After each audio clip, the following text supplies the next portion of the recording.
សហព័ន្ធសភាសន្តិភាពពិភពលោកនៃសភាម៉ាឡេស៊ីតាមដានដោយយកចិត្តទុកដាក់នៅក្នុងការអនុវត្តបទឈប់បាញ់និងគាំទ្រការដោះស្រាយជម្លោះដោយសន្តិវិធីរបស់កម្ពុជា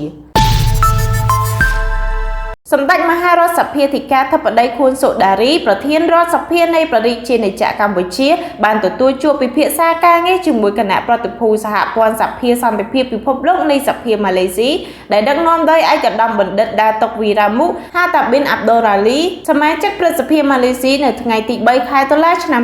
2025នៅវិមានរដ្ឋសភាក្នុងពេលដែលគណៈប្រតិភូបំពេញទស្សនកិច្ចនៅកម្ពុជាសម្ដេចប្រធានរដ្ឋសភាបានគូបញ្ជាក់ដែរថាដំណើរទស្សនកិច្ចនេះនឹងធ្វើឲ្យចំណងមិត្តភាពកិច្ចសហប្រតិបត្តិការល្អរវាងប្រទេសទាំងពីរកាន់តែជិតស្និទ្ធបន្ថែមទៀតទាំងស្ថាប័ននីតិបញ្ញត្តិនិងនីតិប្រតិបត្តិទាំងក្នុងក្របខ័ណ្ឌទ្វេភាគីនិងពហុភាគីសម្ដេចបានអបអរសាទរសភាប្រទេសម៉ាឡេស៊ីដែលបានរៀបចំមហាសន្និបាតអន្តរជាតិអាស៊ានលើកទី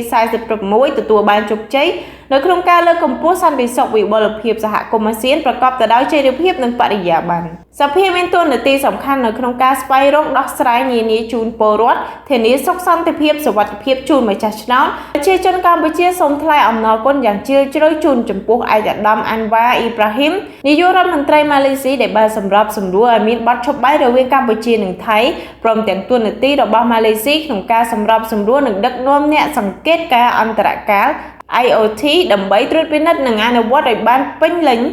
សម្ដេចរដ្ឋសភាធិការខួនសូដារីបានរំលឹកថាកម្ពុជាស្រឡាញ់សន្តិភាពការពារសន្តិភាពដោយសារតែកម្ពុជាបានធ្លាប់ឆ្លងកាត់សង្គ្រាមនិងហើយឆ្លងទុក្ខលំបាកពីសង្គ្រាមអស់រយៈពេលជាច្រើនទសវត្សរ៍មកហើយដូច្នេះមិនចង់ឲ្យឃើញប្រជាពលរដ្ឋខ្លួនឬជាតិសាសន៍ដទៃជួបទុក្ខលំបាកពីសង្គ្រាមនេះទៀតឡើយដើម្បីសេចក្តីសុខដល់ប្រជាពលរដ្ឋទាំងសងខាងក៏ដូចជាសហគមន៍អាស៊ានទាំងមូលកម្ពុជាប្រកាន់ខ្ជាប់យ៉ាងម៉ឺងម៉ាត់នៅក្នុងការអនុវត្តបទឈប់បាញ់ដែលសម្រេចនៅថ្ងៃទី28ខែកក្កដាឆ្នាំ2025នៅទីក្រុងកូឡាឡាំពួរក្រោមការដឹកនាំផ្ទាល់របស់នាយករដ្ឋមន្ត្រីម៉ាឡេស៊ីដែលផ្ដួចផ្ដើមដោយឯកឧត្តមប្រធានាធិបតីសហរដ្ឋអាមេរិកនិងមានការចូលរួមសង្កេតការណ៍ដោយបណ្ដាប្រទេសជាមិត្តមានប្រទេសចិនជាដើមសម្ដេចប្រធានរដ្ឋសភាបានជម្រាបជូនគណៈប្រតិភូកម្ពុជាទៅកាន់គោលជំហរដោះស្រាយបញ្ហាដោយសន្តិវិធីប្រើប្រាស់យន្តការដែលមានស្រាប់គោរពរដ្ឋធម្មនុញ្ញអាស៊ានធម្មនុញ្ញអង្គការសហប្រជាជាតិនិងច្បាប់អន្តរជាតិឯកឧត្តមបណ្ឌិតបានជម្រាបជូនសម្ដេចប្រធានរដ្ឋសភាអំពីលទ្ធផលជាវិជ្ជមានជាច្រើននៅក្នុងជំនួបពិភាក្សាការងារជាមួយនឹងថ្នាក់ដឹកនាំកម្ពុជារបស់កម្ពុជានៅក្នុងដំណើរទស្សនកិច្ចរបស់គណៈប្រតិភូនៅក្នុងឱកាសនេះមានជំនួបសម្ដេចតេជោហ៊ុនសែនសម្ដេចធិបតីហ៊ុនម៉ាណែតជាដើមដែលធ្វើឲ្យគណៈប្រតិភូបានយល់កាន់តែច្បាស់ពីជំនួបព្រំដែនកម្ពុជានិងថៃ